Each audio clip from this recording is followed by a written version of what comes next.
Okay, g'day Megan. How you going? Good. How are you? Yeah, really good. Thanks. Thanks for coming on. Thank you for having me. Oh, no worries at all. Um, yeah, so I mean, I've noticed that you won the silver ticket onto the Team USA in Backyard Ultra. So I was looking at all your history and all your results, and it's some pretty impressive stuff. How long have you been running for? I believe 7 years now. I get a little confused if it's 7 or 8. It started with a half marathon and then progressed and rather quickly into a marathon and then ultras. Yeah. Um, And do you remember how you got into it? Because 7 years ago, I mean, that doesn't really sound that long ago, really. no, it wasn't, and it wasn't even my idea. Um, I was dating my now husband, and a friend and him wanted to run a race in San Antonio, Texas. And it was a half marathon they were doing in December and invited me to go along. And at that point, I think I was running maybe 2 miles every other day or so. And I downloaded a training plan, probably Runner's World or something like that, Yeah, and just got started. Fell in love with the process and of actual training and kept going. yeah, awesome. And does your husband, does he still run? He does, yeah. Yeah, Yeah, he'll run a few races a year, and he's so supportive. yeah. He just crewed for me this past weekend, staying up 34 hours after getting no sleep the night before, and he's still out there, doing everything he possibly can, uh, so that I can have a great race. It's incredible to have that support. Yeah, awesome. The how did you play any sports growing up? Because I know like in the US, like everyone plays sports when they're kids. Like, did you? I did. I played basketball up until my sophomore year of high school. I had tried track actually when I was in seventh grade, and the very, very first meet got injured. I tore a ligament or tendon or something. I had 8 weeks of PT, and I was so afraid to go back to running because basketball was my life at that point in time.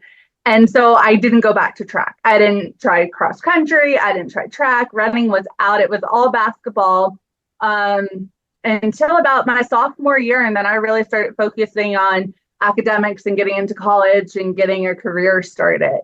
Yeah. Um, so it took me a while to kind of fall back into running and grow to actually like it and not it be one of those things where it was you miss the basket, you're running a lap, Yeah, I know what you mean. Um, so I guess it's one thing to run a half marathon and a marathon, but the type of races that you run like multi-day ultra marathons. So what what attracted you to running really long races? Multi-day is very new to me. I've done some hundreds, but I've only done a handful now of things that last longer than 30 hours or so. It's a very new experience. I'm not sure how exactly I fell into it. I think at some point I was I knew I wanted to run 100. And when I did my first 100, I really had a great experience. I had trained well, I had put in the work. I came out of it feeling pretty strong, stronger than I thought I would feel coming out of my first 100, and started questioning if I could possibly go further, if there was more distance that I could achieve. And I'm finding that I can, that it's really a passion for me to see how far I can push the body and how quickly I can recover and how strong I can get. Um, the process of training and the process of getting there is what I love. Yeah, well, I mean, it sounds like the backyard ultra format's perfect for you then. Yes, I did the first one ever. I had never tried it before. Did my first one ever in January. Had gone out there solo, had talked to a few people who had done a backyard before, to get tidbits and what I needed to do and everything. And one of the suggestions was make friends, so possibly somebody can crew you later if you're still going and you're tired. So spend the first 24 hours talking to people, getting to know people, and just building some friendships. And I did, and we're actually still in touch today, which is really cool too. But the backyard's not only one of these things that you just go run; it's a community event. There's the support is different than any other race I've ever run. Yeah. And were you expecting that? Like, it was your first one. So did you have that expectation that it would be a lot more community sort of like friendly? You're running with other people, social, I guess is the word I'd use. I've been told that. I really went in with no expectation at all. I had no clue what to expect out of a backyard. I just knew I was going to run a 4 mile training run every hour on the hour for as long as I could possibly go. I know the race director really was big on building that community amongst the runners and amongst the crews and all the race volunteers, and it showed in the actual race itself. And this race was called the Saguaro Showdown Backyard Ultra? Is that how it's pronounced? Yeah, Seguaro Showdown. Okay, yeah, cool. So how long had running a backyard ultra been on your radar? Like how long had you been wanting to run one? I had considered running one off and on, maybe for about a year, but nothing serious, until after I had run over the new year. I'd run Snowdrop Ultra in Houston, Texas. They had afterwards, somebody had reached out and said, "Hey, you might do really good at a backyard. Have you ever considered it?" I said, "Yes, but I've never registered." Yeah. And they said, "Well, there's this one, it's a silver ticket and it's in Mesa. It's in 3 weeks. Depending on how you're feeling, you might want to go try it." I figured, what do I have to lose, right? I came off of that one in January with a little bit of a knee issue, a little bit of an irritated tendon. So I really took my time, did some strength training, did some easing back into running for 2 weeks. And a week before the race, I thought, okay, I'm feeling pretty good. If I only get 48 miles, if I get 80 miles, whatever I can get, at least I'll get the experience of running a backyard. And I've wanted that. So I registered, and a week later I was sitting at the start line. Yeah. And did you were you a fan of the format? Like, before you ran one, did you like watch live streams and follow results, and were you familiar with the people who run backyards, or didn't really follow it much at all? I didn't really follow it much at all. I think most people who are in this kind of time niche community are aware of backyards, especially bigs, but I didn't know too much about it. I didn't know much about the people who had run it. I was aware of the format. I don't even know if I'd ever been on the Bigs World site prior to hearing about that particular race. Yeah. It really was a whole new world for me. Yeah. So you'd never been to one as a crew or spectator either? No. Right. Oh, not even a clue. So I'm showing up blind, no crew, solo, just like no plan. I had a food format. I had kind of an idea of what I was doing. I had done the 4-4-48 challenge, where you run 4 miles every 4 hours for 48 hours. I had done that in the past, training for hundreds just to get used to sleep deprivation.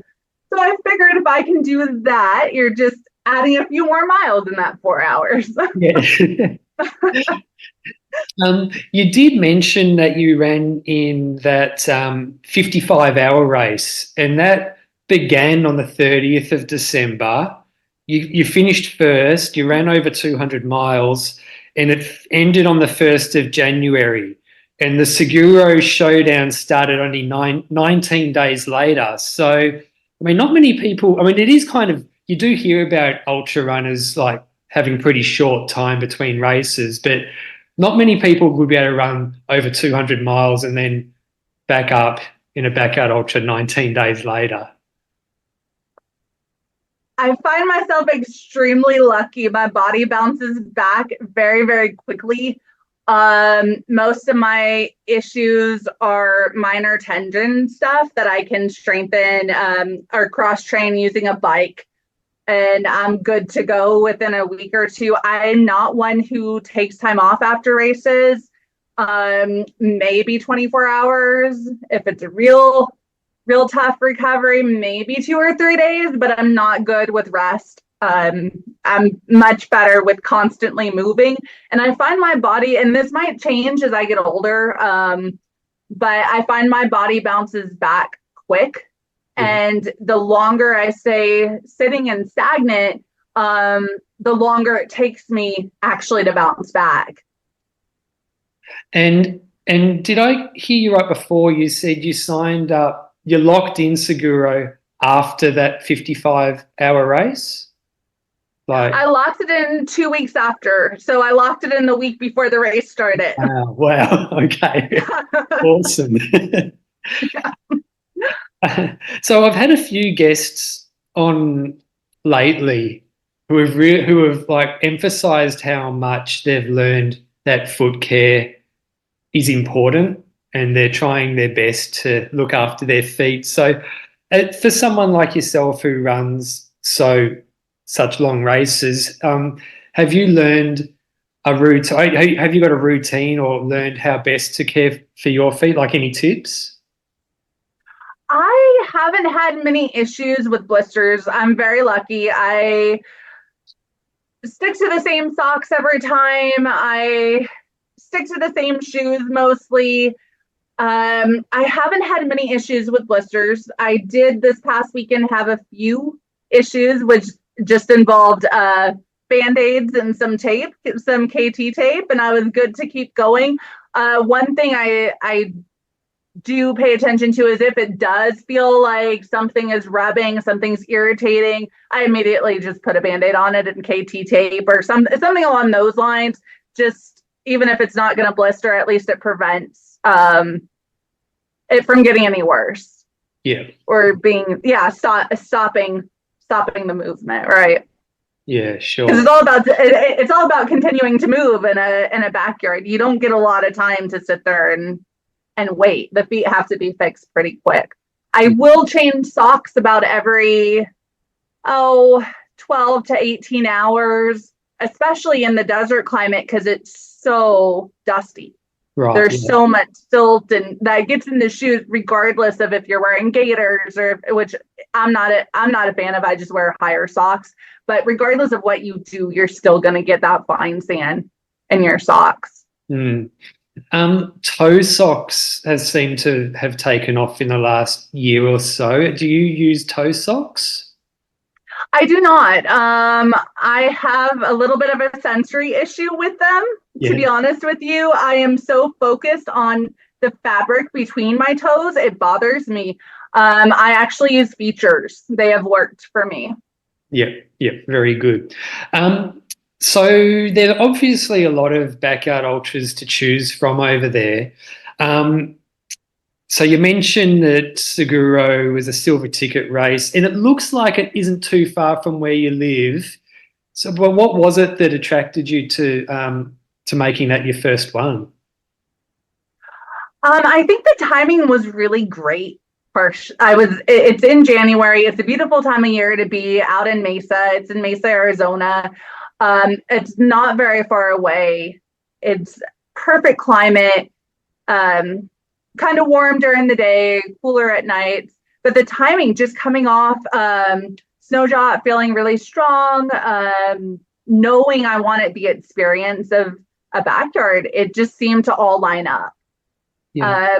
And lately I've decided that when things present themselves, opportunities present themselves, I'm not gonna wait. I'm just gonna go after it. The worst thing happens is I fail.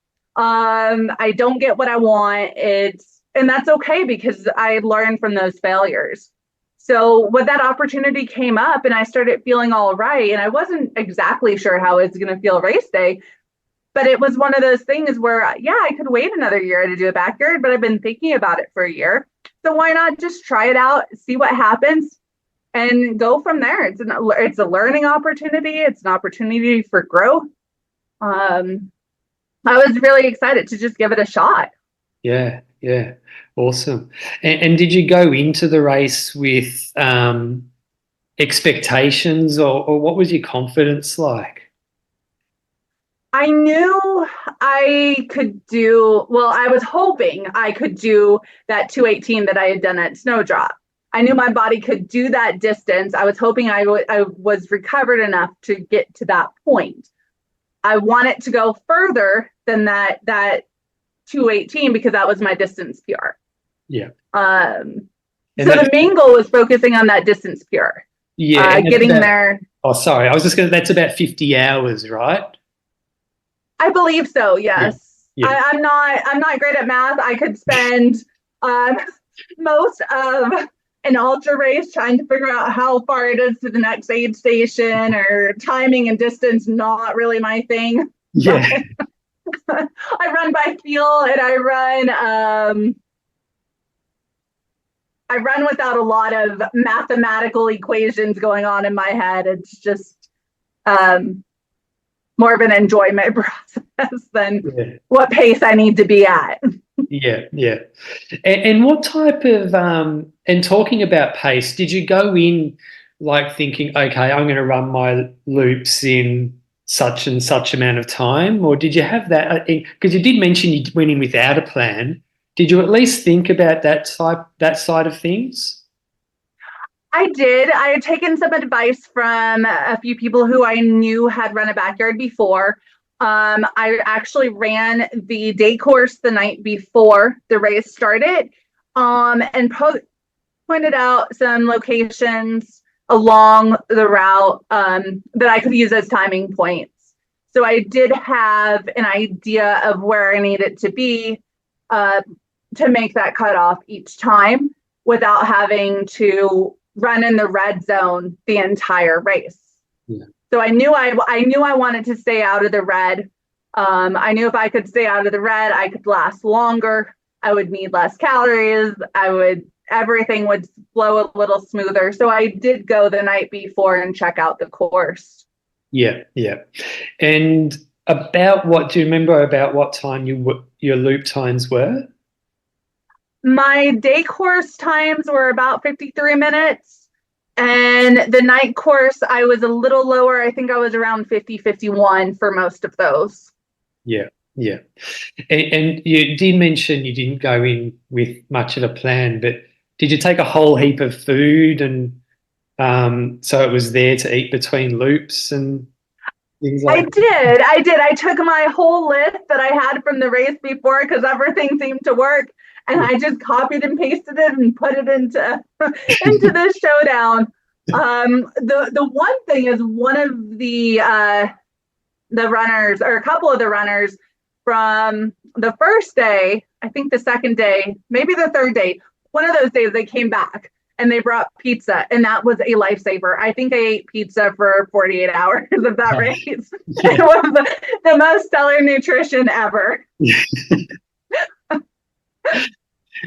And there was a night loop and a day loop. Is that right?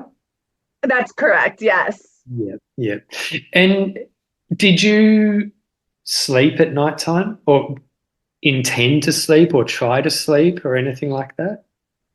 I did. I even tried to sleep during the day. So knowing I wanted to go pretty far, even on the first day when I would come in and I was still rested, I would close my eyes. I would sit down in that chair and close my eyes, even if it was 5 minutes, because my body still felt good. I didn't have to take in as much nutrition or calories, didn't have to worry too much. So I would sit and close my eyes, get up when the 30 seconds was called, get to the corral and go again. At night, I was coming in a little quicker so I could get those few extra minutes of sleep. Yeah. And that was a plan, or was it just the night course was just easier to run a bit faster on? The night course had a little bit less elevation. I think it was 100 feet less per loop than the day loop, and the day loop was a little bit more technical. It was Arizona rocky in sections, Right. so there was a little stepping around rocks and a little bit more technical running. The night loop was smooth. It was smooth sailing. You went down and back up. It was a pretty easy loop. Yeah. Now you mentioned that you went there all by yourself. You didn't have any crew or anything like that. And I looked on your Instagram post, and you wrote about that too. At the 40-hour mark, I understand you did have a couple of people step in and help. Were you like at around that time? Were you thinking to yourself, I could really do with some crew right now, or when they offered, did you think, oh, that's great, I'll take that offer? When they offered, yes, I was thinking that is great. I will take that offer. Because I was starting to get a little tired, things were starting to look a little different. The trail was not the same trail that it was the night before. So having crew come in and starting to troubleshoot some of the things where I wasn't thinking clearly. There were times that I didn't want to eat anything. So they had this tray and they would put 10 different items on this tray and they're like, pick something. Don't care what, pick it. And if it had just been me, it would have been really hard to kind of get in that mindset to take in fuel or to drink water, or even at one point in time, I think it was yard 61, 62. I had come in really fast because it was raining and I had gone out in a tank top and shorts, and the temperature was dropping with the rain coming in. And I knew if I was out there too long with this rain and getting cold, that it could affect later loops. So I came in, I think, in 47 minutes in that loop. It was my fastest. Came in, had to get changed, had to get warmer clothes on. And they were so helpful with that. But I went to sleep and I had an extra 4 minutes of sleep. So when they called for that 30-second warning, I didn't want to get up. Yeah. I wanted to sleep. At that point, I was like, no, I'm done. Let me sleep. Leave me alone. And they grabbed me by the arm. I'm so grateful. They grabbed me by the arm. The other one kind of pushed me from the back and they said, you get out there. You're fine. I get about 20, 30 yards down the trail and I'm yelling back, thanks, I feel great now. So it's amazing how helpful crew is for those little moments where you think you can't do it. Yeah, yeah. Well, it sounds like they saved your race. They did. They did. And after that, I was fine. The yards after that, we went to 65. The yards after that, I felt great. I wanted to get up at every one. I had the sudden energy boost, but it was just that 1 yard coming in that quick. And I was so grateful for their help. Yeah. And are these people that you just met at the race, or did you know them beforehand? I just met them at the race. They set up a tent next to me. We have stayed friends. Yeah, awesome. We talk all the time, support each other's races. It's a really neat way for relationships and friendships to be born. Yeah, that's great. And what was the reason for going without a crew? Did you just couldn't find anyone to crew for you, or you just thought you'd be fine, or was there a reason you went by yourself? It was just so last minute. It's hard to get people to come out in 6 days, 7 days to crew in a backyard. I mean, my husband had to work, friends had to work. I don't know that many people in Phoenix either, Phoenix Mesa area. So everybody who I did know had other plans, which was fine. I wasn't sure how long it would go, and I thought, okay, well, I'll go and see what I can do, and what happens. Yeah, yeah, awesome. And we have touched on this a little bit already, but were there any tactics or strategies that you felt were most important for you to get right in order to go for a long time? I definitely think keeping below that red zone, having those points on the course. This is where I'm going to be at this point in the hour. Having those check marks for myself. Also, really focusing on enjoying each loop, because you're doing the same thing quite a few times. Finding early on different people to talk to, building different relationships, taking that 5 minutes or 6 minutes or 10 minutes, whatever time you have when you come into that crew station or aid station, your canopy, and knowing what you're going to do in that time. Yeah. Because it goes by so fast. Yeah. You sit down and the next thing you know, you got to be in the corral. So I know on my way back in, I would be planning, okay, this is what I need to eat this. I need to drink this. I'm feeling this. I need to stop here. And whatever it was, some things didn't get done in that loop. So I'd have to prioritize. This is especially when I was by myself. 1, 2, and 3. These are the 3 things that have to be done. And then if I have time, I'll do the 4th one. If not, that's the next loop. Yeah. Well, it sounds like you went in with the perfect attitude, and you had everything thought out as well. I mean, I'm not listening to you talk. I'm not surprised you did so well, because it sounds like you went in there with just the right mindset. I definitely couldn't have gone in with that mindset without talking it through with some people who had experience first, because they kind of nixed some of my ideas that I had started with, such as taking night loops extremely quickly so that I could get extra sleep. They're like, oh, you don't want to do that. That's not, that usually doesn't work. Right. But there is not a lot of information out there on how to best run a backyard. Because you do see people who come in 47 minutes and do well too. Yeah. So it's all very relative, I think, to the individual. Yeah. Yeah. And was their advice against not doing the fast loops because you'd stiffen up in the time, but when you're not running? I think that was some of it.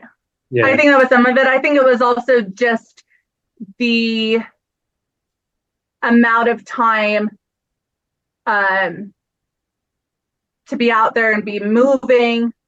You move quicker, you need more calories, the amount you're able to take in the time that you're there, I think was a lot of it also. Yeah, sure.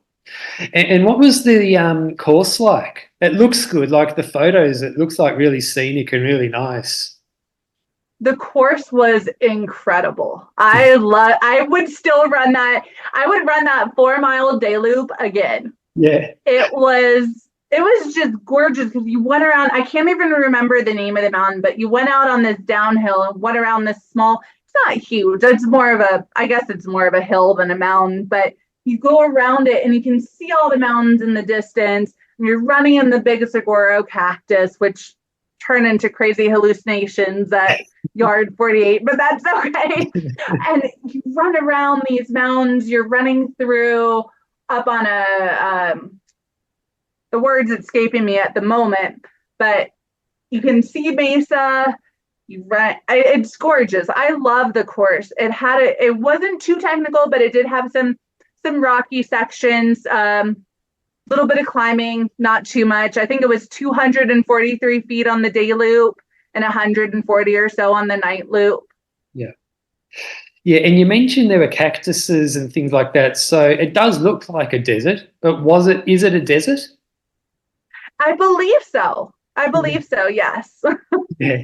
And considering that, does that mean it was really hot during the day?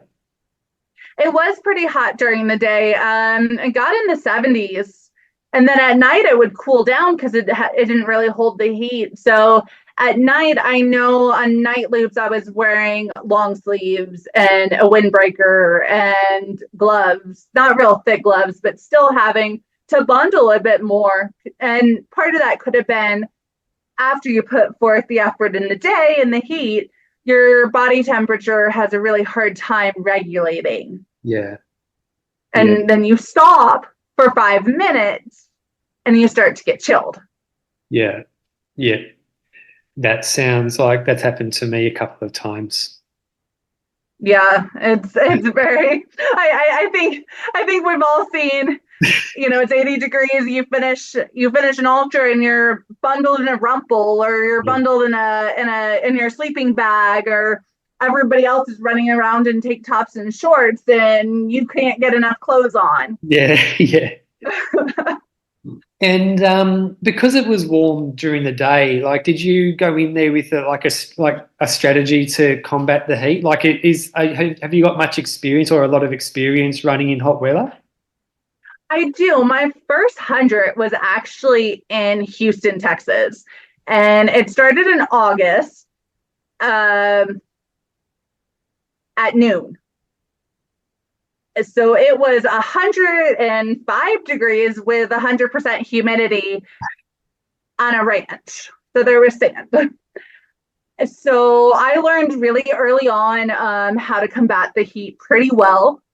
I use electrolyte tablets combined with electrolyte drinks and water, and pretty much have that down to a science now. I haven't had many stomach issues at all. Yeah. And you didn't have any stomach issues at Seguro? No, I didn't. I was really lucky. Held Yeah. up really well. All my nutrition was on point, and the body felt really good the whole time. Yeah. Yeah. Awesome. And a lot of runners, they'll utilize, because they're such long races, these backyard ultras, a lot of runners will utilize caffeine. Do you use caffeine, or did you use any caffeine during the race? I do. I try to hold off as long as possible, not breaking into the caffeine until even the second night. So Coke products are normally my go-to. I will use small amounts of energy drinks. I'm not a huge energy drink person. That about hits it for caffeine. I don't use a whole ton of it. Oh, you know what though? At that race, now that I'm remembering, I brought a big container of cold brew coffee. Oh, And I drank cold brew coffee in the morning. yeah. When the sun's coming up, I still had my coffee every morning, and I brushed my teeth. Yeah, yeah. Yeah, well, brushing teeth is a really good one to kind of just reset and freshen up, I think. You do, it's something I've done, and you do see a lot of the best out in the game do it as well. Yes, yes, I think mentally it helps too to kind of reset. You feel refreshed, almost feel like a new day. Even though it is a new day, it feels more so. Um, you're able to trick your mind a little bit. Yeah. Yeah. Sometimes it feels like a chore having to brush your teeth, but as soon as you start doing it, you're glad you did. Yes, exactly. Exactly. So you were the last one standing with 65 yards, and I'm not sure if you knew this at the time, but I'm sure you know it now. I mean, that's the fourth best all time by a woman in a backyard ultra in the world. So only Jen Russo and Courtney Dauwalter have gone further, and this was your first backyard ultra. Um, so Jen Russo holds the record with 74. Were you thinking about that at all during the race? I was, Yeah. especially later on in the race. Um, Other than the 1 yard we talked about earlier, I started feeling like I could go forever. and I know things go back and forth in an ultra. But I mean, my crew and I were joking at yard 63, hey, we're going to be here till Wednesday. At some point, that mental game switched, and it was, I can just keep going. I'm never going to have to stop, which is totally untrue, but that's just where it went. Yeah. I don't. And what stage of the race did you start feeling like that? Oh, I felt pretty early on. Wow. I was enjoying myself. I gotta say, I was loving the format. I was really, really enjoying myself. I was really enjoying the runners out on the loop. I was enjoying the course. I felt pretty early on like I wanted to continue going on this course for as long as possible. I don't think it was until I got up from that nap I didn't want to get up from. It wasn't until that point that I started thinking I could keep going until Tuesday morning. You know, I could see the sun come up again. Okay, I could go 72 hours. I know I can do 72 hours. Okay, can we make it until Wednesday? I can make it till Wednesday. And that's really when I started thinking I could continue for as long as it took. Yeah, wow. And did you research records and things like that before the race, or were people telling you during the race? Did you know that you've done this, or did you know? I remember Courtney getting hers. I remember hearing about it. I had no clue what it was. Right. At the race, I couldn't remember. My crew was the one who was like, hey, you're off by this much. You just have to keep going. My crew was telling me. I had no clue. I was just running. I had my shoes laced up. I was just doing loops. Yeah. And was that kind of information, was that like giving you energy and firing you up? It was. It was really exciting to feel as strong as I was feeling and be performing at that level. Yeah. Definitely. So it sounds like you were keeping track of the loops. A lot of people I speak to like to block that kind of information out because it kind of like plays with their mind a bit. But you liked counting, not knowing what loop you're up to and things like that? I loved it. I felt like it was almost a challenge. It's how far can you go until you drop?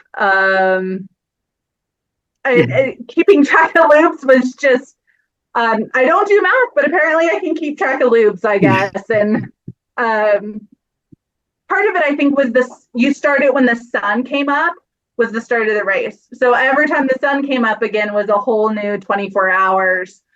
So in the night, especially, not so much during the day, but in the night, I would be tracking those loops until the sun came up. Right, yeah. Yeah, sounds good. I was going to ask, when things were hard, what kind of things did you think about to help you keep going? But it doesn't really sound like it got that hard, or did it? You know, there were moments, but it was really just that sleep point. Apparently it was pouring down rain when we quit. Starting at 60, loop 60, yard 60, it just started raining. And it continued throughout all the way until we stopped. It was pouring. I did not realize it was pouring. I think I was so exhausted. I was kind of tuning it out. To me, it was a drizzle. My crew was like, the trail's flooding. We were a little worried if you were even going to make it back from that final yard. But I was just so delusional at that point. To me, it was just another loop, another yard. Let's go. So they were worried that you weren't going to make it back on the 65th yard because it was so wet. Well, the trail at that point in time had started to puddle. So Right. the whole center of the trail was 2 inches of rain, well, puddles at that point, and it was still raining, still coming down. Um, I was I mean, I knew it was wet, right? But I was unaware of the conditions. Yeah. Um, so one of the great things about how the world teams are selected is that it's a mixture of the silver ticket winners and the at-large list. So because you went so far, your assist, Ryan Mativier, he's currently on that list in 14th place. So he could actually make the US team. Did you know Ryan before the race? I don't think you did, but did you? No, I didn't. No, no, we met at the race. Um, he's such a nice guy, such a nice guy. Unfortunately, he had much faster yards than I did, so we didn't get to share a whole lot of time on trail together. But after the race, after we finished, we chatted for a good 15 to 20 minutes in his tent, and we've talked since, even back and forth. Yeah, I saw he's got a lot of experience. Like he's almost, you could say, a backyard ultra specialist because he's done nearly only backyards, and this was his definitely his best result as well. Do you know what it was that ended his race? I'm not entirely sure. I can't recall at the moment what ended his race. I know he did do a race report afterwards, um, Yeah, on his race. I yeah, would have to refer back to that to actually say yeah. what I think happened. I did have a look at it, and I think it was he was really driven by winning that silver ticket. So he obviously wants to make the US team. And I'm only guessing, but sometimes when runners hit that at large list number, they're on that list. So their drive kind of goes down a little. Maybe that's what happened. I don't know for sure. Yeah, Yeah. yeah. But it'd be cool if he And makes as I said, like conditions were getting worse. They were deteriorating uh, yeah, pretty quickly out there. yeah. And it looks like it was only the two of you for, was it about 20 hours? It was. Yeah. Were you thinking to yourself, this guy's looking strong, he's going to stick around for a while? I didn't really worry about that. Yeah. I was really just focused on running those 4 miles every hour, and I knew if I could keep running, that's all that matters, right? And in a backyard, it's like as long as I complete those 4 miles, it doesn't matter. I'm not racing someone to the finish line. Yeah. So I was really just focused on my own race. I didn't really worry about how fast he was going or um, what he was doing in his tent or any of his logistics. I honestly just figured I would run my 4 miles Yeah. and just keep going. Yeah. Yeah. Because sometimes I speak to people who are new to the format, especially in their first backyard. They'll look at the runners who are doing quicker times than them, and they might be a little bit psyched out because of those faster runners. But like you said, like all you need to do is complete the loops. And sometimes those faster runners will see those runners who are coming in later than them, and that can be demoralizing for them. And I think if I hadn't had those conversations with people who had some experience in a backyard, I may have started that exactly the same way, and been concerned about coming in earlier because I know initially I was planning on 48-minute loops or faster, and having conversations with others who had had experience, they highly suggested that I approach it a little differently. And in the long run, I'm very glad that I did. Yeah. Well, it sounds like they gave you some good advice. Yes, Mm. yes. I'm grateful for them because otherwise I would have been chasing. um, so I'm assuming you've looked at who's on the at-large list now. And do you know any of the runners or have you met many of them? I have not met any of them. Um, I have reached out to the ones that Dave and Scott, who are now silver tickets, and congratulated them and kind of opened up conversation. I'm really excited to meet them actually in person at Biggs. And then Harvey reached out to me and welcomed me to the team, which was very exciting. But I have not met anybody on the team in person. So it's going to be very exciting to meet everyone. Yeah, that's going to be awesome. And have you spoken to Laz, or did he send you a message? No, I don't think I have yet. Oh, Yeah. Yeah. But you did get your silver coin? You got your silver ticket? I didn't get a coin. Oh, some people I get a coin? Well, I know some people do. Oh, no, I didn't. I don't have a coin either. I'm gonna Right. Okay. have to see what this coin thing is about. So you went for 65 hours. I mean, you've already told me you felt like you could have kept going for a long time. So how far, you probably can't answer this, but how far do you feel like you were from reaching your limit, or you've just got no idea? I don't think I was there. I was nowhere close. I am really excited for the world competition. I know a lot. Well, Harvey has the 450, which is just amazing. It's an incredible distance, and I'm hoping to go as far as possible at Biggs. I'm hoping to find that limit, hoping to see where that is, because I felt like I could have just kept going. Yeah, that's awesome. One of the photos you posted on your Instagram, there's a photo of some kind of animal in the distance, and I couldn't figure out what it was, but was it like a mountain lion or something? I did see a mountain lion on course. Yeah. It was the second day. Must have been, and I don't know if that was the photo. I don't remember, honestly, if I got the photo of the mountain lion or not. Right. But I did see a mountain lion. Yeah. And I came in and I told the race director, I'm like, he was probably 60, maybe 100 meters from me. He was close. Yeah. It was dawn, so I could make out just the outline of the ears.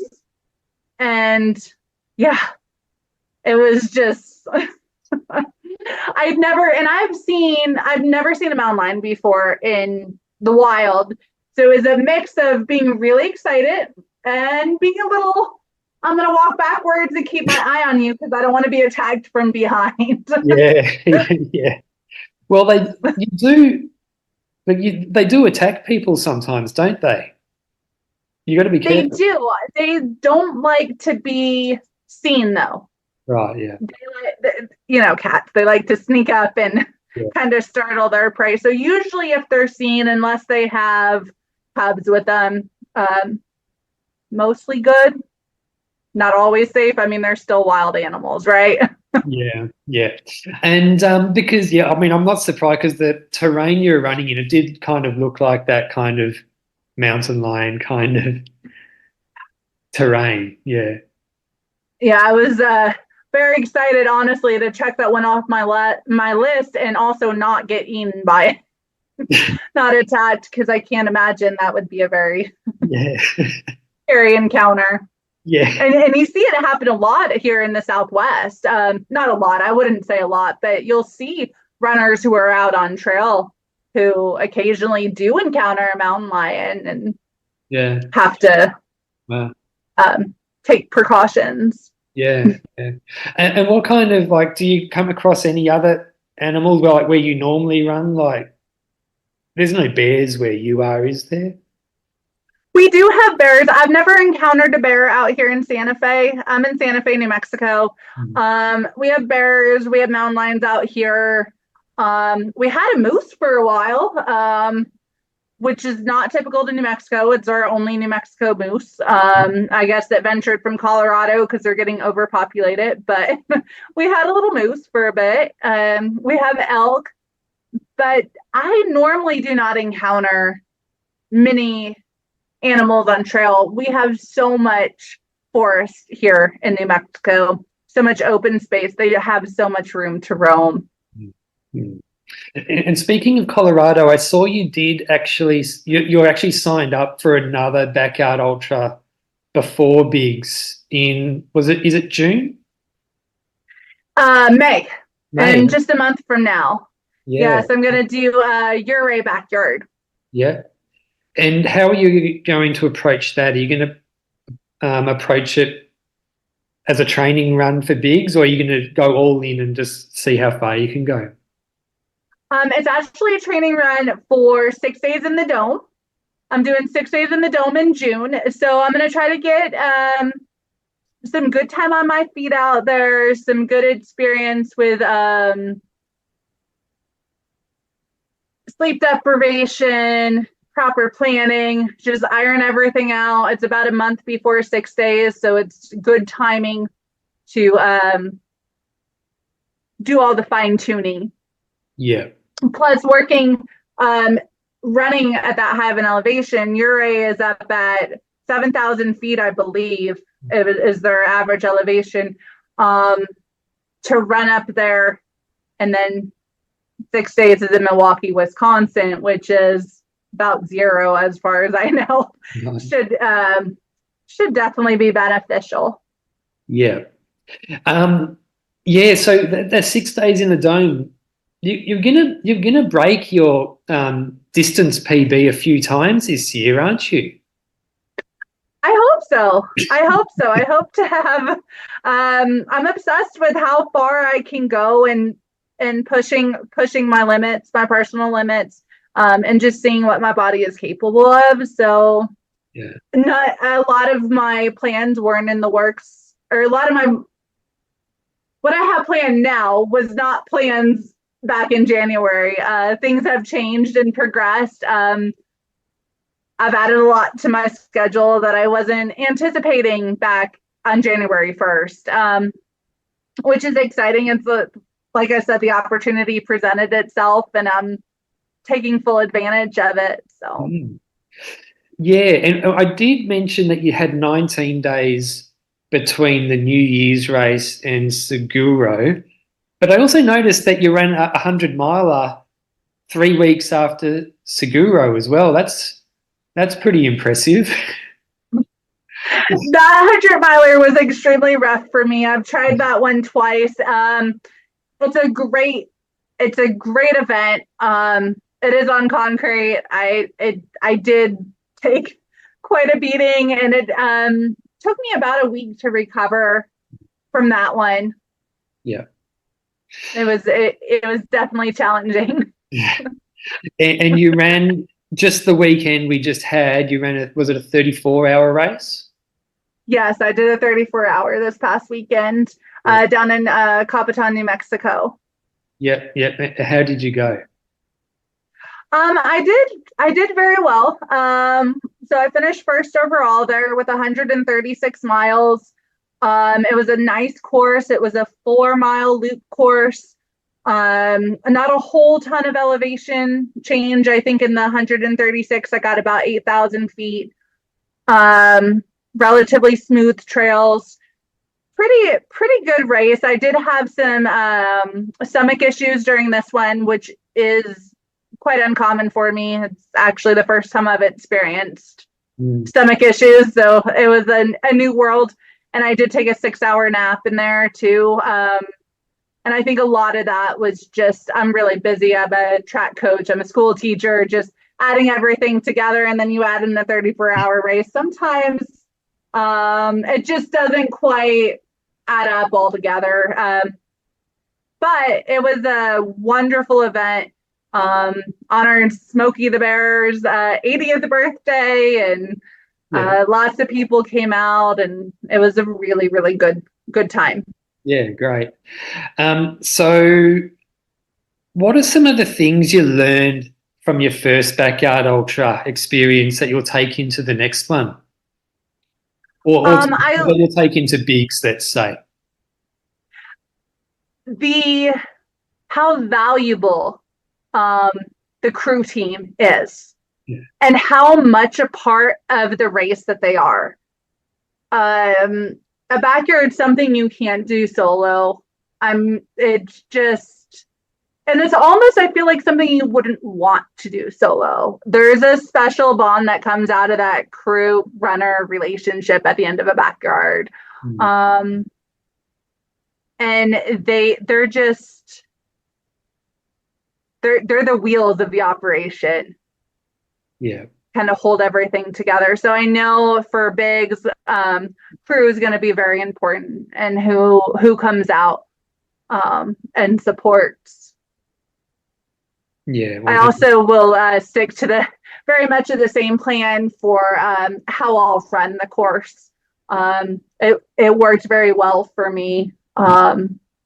Just to not redline it and just go at my smooth, steady, easy pace. Yeah.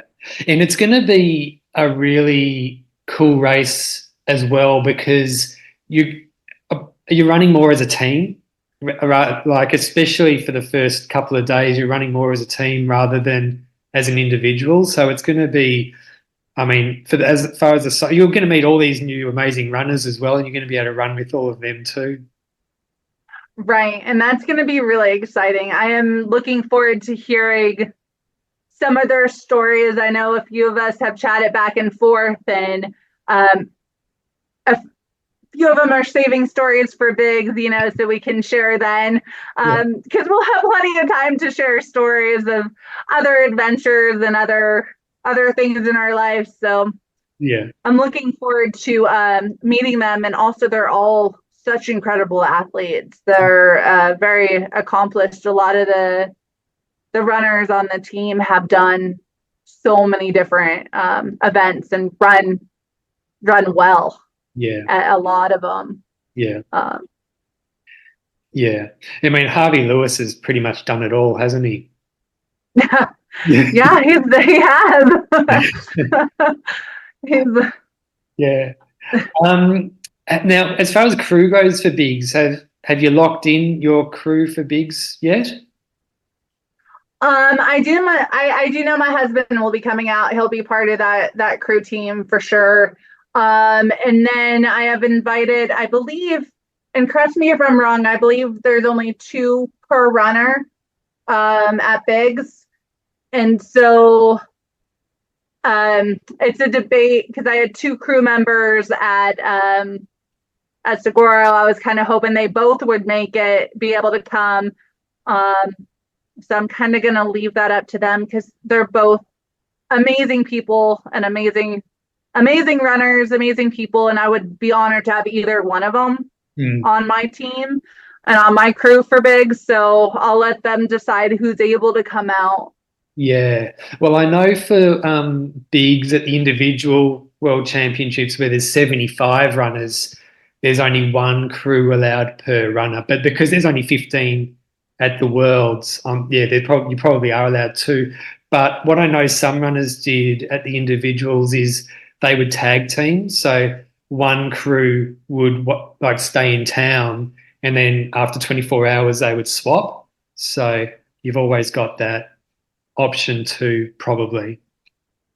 Oh, I might need to check into that, because that would be that could be very helpful, because the crew needs sleep too. I mean, they get really tired, and it's hard to think straight too after 48 hours or 50 hours, 60 hours. It starts to add up for them.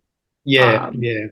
And a lot of runners did utilize that at bigs. They had a crew change during the race. So, yeah, it would make a big difference.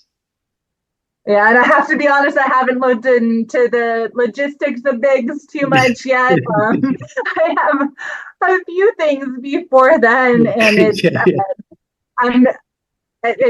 I gotta start looking into it and asking people. But yeah, well, this year's going fast. It's only 5 months away now well, almost 5 months away till October. Yeah. Yeah. Yeah, it's coming.